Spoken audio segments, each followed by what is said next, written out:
சித்தர் பூமியாய் சிவலயம் காட்டும் அண்ணாமலையே போற்றி. சிவ ஓம் நம சிவாய. பக்தர் நெஞ்சினை சிவமயமாக்கும் சிவபெருமானே போற்றி. ஹர ஓம் நம சிவாய.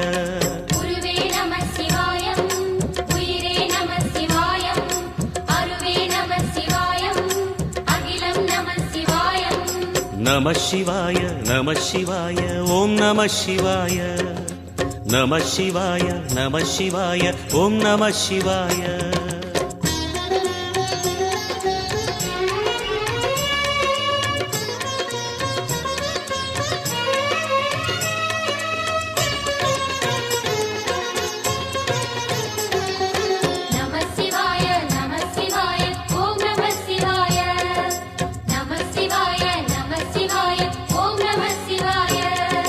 அன்னை உமைக்கு இடமாய் உடலில் ஆலை